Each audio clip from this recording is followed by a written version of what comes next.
I've had some epiphanies. I feel like the Niners can win the Super Bowl this year, but there's a few things they have to do. I don't think they're necessarily a contender right now, and I'll explain why.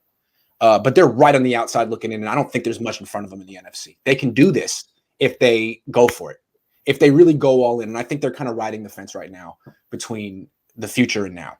So I want to lay out where they stand. I mean, obviously, they got to figure out the injury issue. That'll be the last thing we talk about. But I want to talk about like financials right now, what the Niners need to do. And I want to start off by talking about Dee Ford. Dee Ford's important. We don't talk about him because we don't really expect him to do anything or play, but he's still on the team and he's expensive. So why is he still here? I think some Niner fans are hoping that he'll like make an appearance or something. He'll do something. What the reality of the situation is, the Niners really couldn't cut him. If they cut him this year, there would be such a big dead cap hit that it's like you might as well keep him and see if a miracle happens and he can play. So what they did was they renegotiated his deal. They extended it a year. He's here through 2023, although they can probably cut him down the line. But this year, his cap number is $8.9 million. It's fully guaranteed. They can't get rid of it.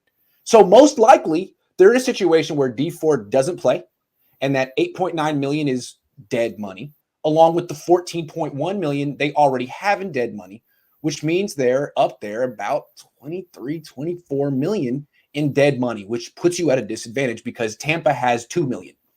Arizona has $7 million. I mean, these are stacked teams with cheap quarterbacks and none of this crap on their roster. So the Niners, they got to do some cleaning here, and Dee Ford's a problem. He's not going anywhere. You see what I'm saying? Yeah, but to be honest about Dee Ford, first of all, all you guys know that I don't really like Dee Ford. I said that before. I'm not a huge fan of him, but I wrote an article about him, about how he played in that 49ers monstrous defensive line in 2019.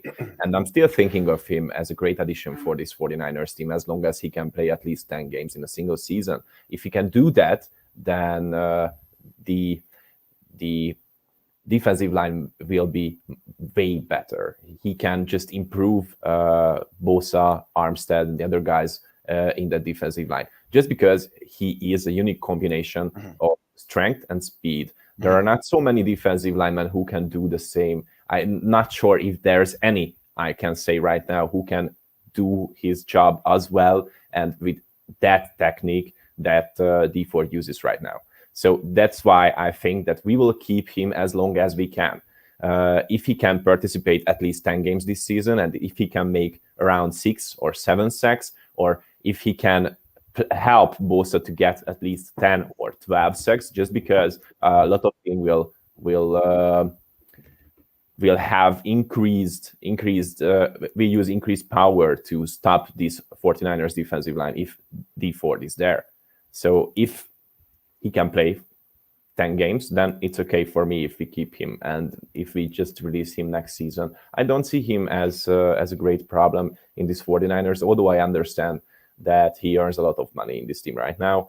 And we pay a lot for a guy who most likely won't play next season. So that's the thing, Botond. He's most likely not going to play. I wouldn't be surprised. I would be surprised if he ever played again.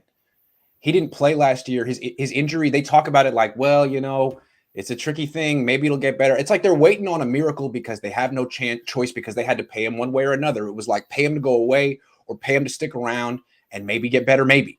So I think the expectation for Dee Ford is that he's not going to play. That's why they went out and signed Samson. If he does have a miraculous recovery, he's welcome to step on the field whenever he can. I just don't think that's the expectation for Dee Ford. I think the expectation is that he won't play, and the reason he's on this team is a financial clerical thing. They gave him a terrible contract.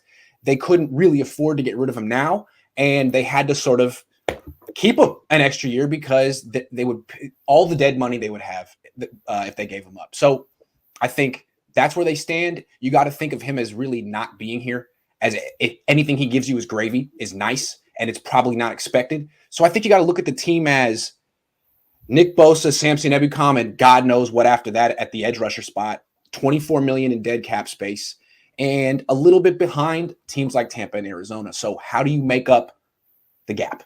It's not that big. What do you do?